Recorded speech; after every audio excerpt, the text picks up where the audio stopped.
Bonjour, ni pute ni soumise, c'est vous qui avez appelé à cette manifestation. Oui. Et aujourd'hui, on trouve plusieurs groupes avec des opinions totalement différentes à l'opposé. Dans cette manifestation, qu'est-ce qui s'est passé depuis lors?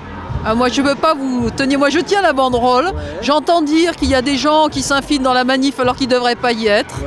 Mais c'est aussi qu'il y a des gens qui les invitent et qui n'ont peut-être pas, à mon avis, assez de conscience politique pour comprendre quels sont leurs amis et quels sont leurs ennemis. Voilà, vous voyez cette bousculade?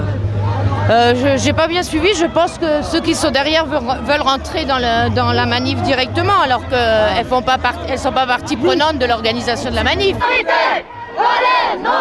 Oui, mais expliquez le but de cette contre-manifestation. Le but, c'est de montrer qu'il y a une solidarité, comme on le dit, entre les voilés et les non-voilés et qu'on n'a pas le droit d'exclure des filles voilées de l'école. Voilà. Vous demandez pourquoi vous manifestez aujourd'hui?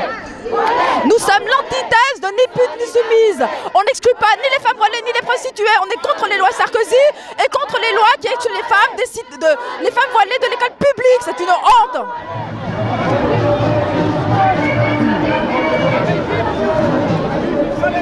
La LCR, la sécurité du Parti Socialiste, ils ont interdit aux filles qui portaient un foulard de venir, la preuve. Et là, on a négocié pour avoir le droit de marcher sur les trottoirs de France. C'est débile. Mais c'est complètement débile. Est-ce que tu crois que parmi les organisateurs des dernières manifs, les mouvements de lesbiennes auraient pu défiler avec les femmes musulmanes? J'aurais espéré, j'aurais aimé. Il n'y a pas pour moi d'antinomie entre une femme lesbienne qui vient défiler avec une femme voilée. À partir du moment où chacun jouit de sa totale liberté, qui respecte la liberté de l'autre, au contraire, ce serait réellement une claque.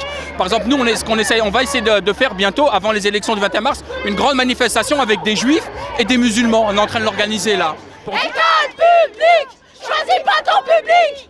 École publique, choisis pas ton public. École publique, choisis pas ton public.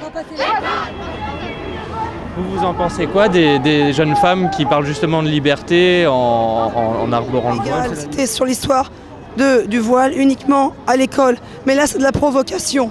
C'est de la provocation à l'état pur. Je sais qu'il y a des gens qui ont essayé de discuter avec elles. Il paraît qu'elles n'ont pas du tout accepté de parler. Mais je trouve que c'est terrible. Qu'est-ce que vous y répondez, ça, aux femmes qui disent que c'est ma liberté d'être une femme voilée ou non? Je pense que c'est de l'égoïsme de leur part parce que leur mère ou les femmes en Iran, en Arabie Saoudite, dans tous ces pays-là, ils n'ont pas le choix, quoi. Elles bénéficient des progrès de la République et elles en font un effet mode, alors que c'est beaucoup plus sérieux que ça.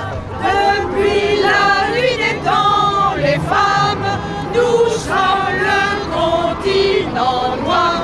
Le monde nous fait esclaves et brisons nos entraves. Debout, debout, debout.